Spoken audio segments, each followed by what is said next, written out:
The day I was thrown out of my childhood home with my 2 little kids, my sister stood on the front porch smiling, while my father watched without saying a single word.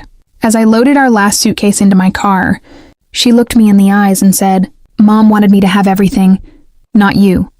At that moment, I believed her. I thought my mother had spent her final days lying to me. I drove away with nowhere to go, 2 frightened children asking why Grandma's house wasn't ours anymore. And a feeling I'd carried since I was a little girl suddenly came rushing back. Maybe I had never really been part of this family. Looking back now, I should have seen the signs years earlier. My sister was always the golden child. She got the birthday parties, the new clothes, the college fund, and every second chance imaginable. I got the leftovers, the criticism, and endless reminders that I was too sensitive. If she broke something, I apologized.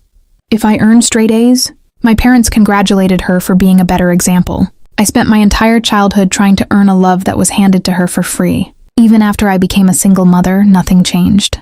While my sister disappeared whenever life became difficult, I was the one taking care of our aging mother. I drove nearly 2 hours every weekend with my 2 kids just to clean her house, cook her meals, take her to doctor's appointments, and sit beside her when she couldn't sleep. My sister lived 15 minutes away, yet somehow she was always too busy. 6 months before Mom passed away, she asked to speak with me alone.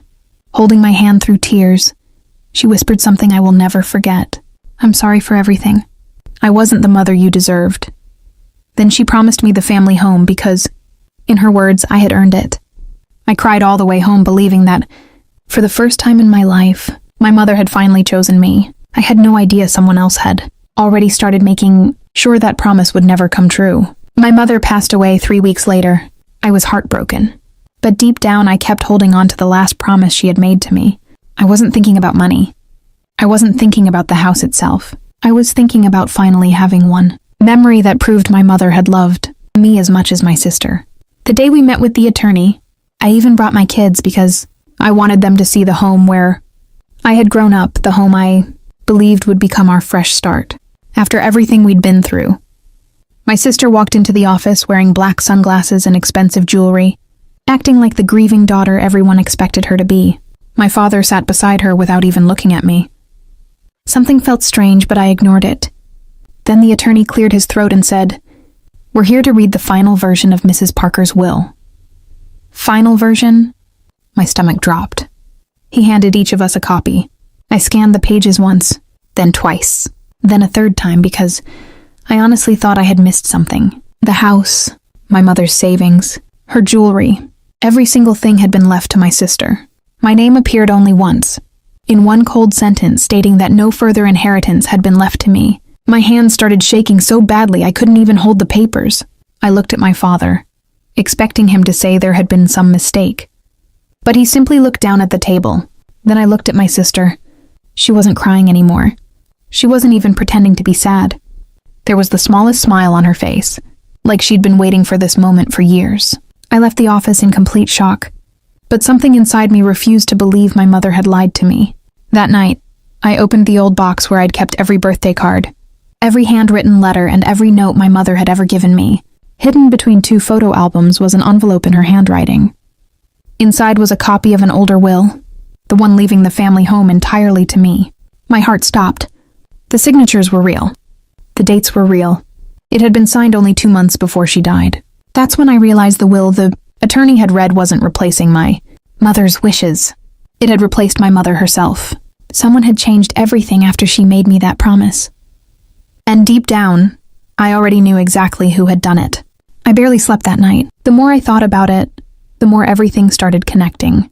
Early the next morning, I took the old will to another attorney. After examining both documents for less than 10 minutes, he looked up at me and asked a question that changed everything. "Did your mother ever tell you she was planning to change her will again?" I told him no. He pointed at the signature on the newer will and explained that while it looked convincing, at first glance, several details suggested it had been signed when my mother was heavily medicated and likely incapable of understanding legal documents. He immediately filed a petition to challenge the will. Over the next few months, phone records, medical records, and witness statements painted a picture I never imagined possible. My sister had secretly arranged for a new attorney to visit my mother while she was in hospice. My father knew about it and never stopped her. A hospice nurse later testified that my mother had been confused and barely conscious that day. Even worse, my mother had already told multiple relatives that the house was supposed to go to me because I had cared for her until the very end. When the case finally reached court, my sister insisted she had done nothing wrong, but the judge wasn't convinced. The fraudulent will was declared invalid, and my mother's original will, the one she had hidden in that old envelope, was officially restored. The family home legally became mine. My sister didn't just lose the house. She lost her credibility, her reputation, and eventually her relationship with our father, who admitted he had stayed silent because he didn't want conflict.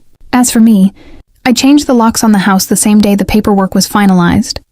My children finally had a safe place to call home, and for the first time in my life, I stopped chasing approval from people who had never intended to give it. Sometimes people ask if I ever forgave my family. The truth is, forgiveness doesn't always mean letting people back into your life. Sometimes it simply means refusing to let their betrayal control your future. My mother couldn't fix the mistakes she made while she was alive, but in the end, her real wishes finally won, and that was enough for me. If this story touched you, don't forget to like, subscribe, and share your thoughts in the comments.